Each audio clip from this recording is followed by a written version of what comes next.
अस्सलामुअलैकुम दोस्तों, मैं मुगल फर्नीचर मार्ट तो वीडियो बना रहा हाँ जी। मुगल फर्नीचर मार्ट वालिਆਂ ਦੇ ਕੋਲ आर्डर आया है लोहे की कुर्सी का। तकरीबन 350 कुर्सी का आर्डर आया जी। लोहे की स्टडी चेयर यह तैयार हो रही है, थोड़ी देर तक बकाया कुर्सियाँ जड़ियाँ ने वो भी तैयार हो जाएंगियाँ। फिर 2 मसले लगणगे, 350 कुर्सी जानी है जी।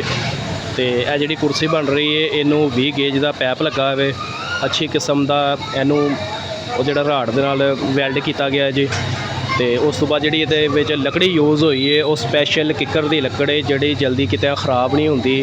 तो जी लकड़ नूं वल वगैरह नहीं पैंदा हैगा, लकड़ जल्दी कितें खराब नहीं होंगी। तो यदी कीमत भी जी ना मुगल फर्नीचर मार्ट वालिਆਂ ਦੇ ਕੋਲ बिल्कुल मुनासिब हैगी है, मार्केट नालों काफ़ी ज़्यादा यदी कीमत कम हैगी है। यह लड़के कुर्सियाँ तैयार करन डे ने जी।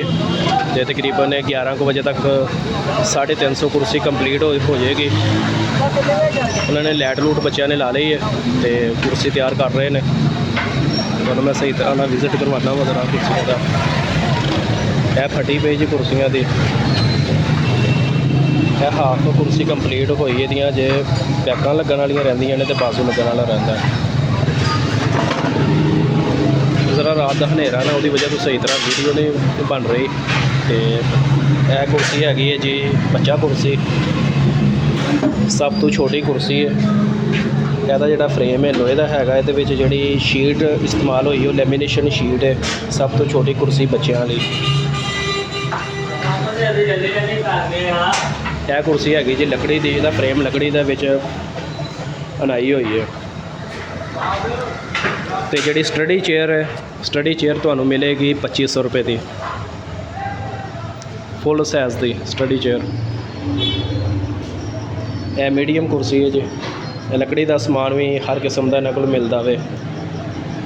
कुर्सियाँ वैसे मुख्तलिफ डिज़ाइन के जड़ियाँ ने तैयार होंदियां ने जी। यह भी स्टडी चेयर हैगी है।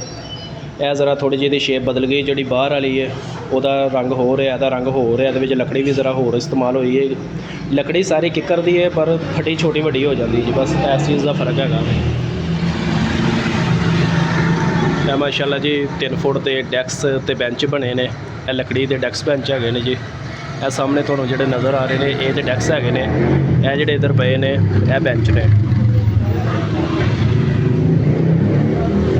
इस तो अलावा एक लैमीनेशन वाला डाइज़ है, वो भी मैं तुम्हें ज़रा विखाना वा। यह डाइज़ है जी, इसकी कीमत हैगी 5500 रुपया। तो जोड़ा कलर चाहिए होवे ना वो कलर ही मिल जाएगा। जोड़ा कलर चाहिए होवे उसकी शीट मंगवा के डाइज़ बन जाएगा जी हर किस्म का।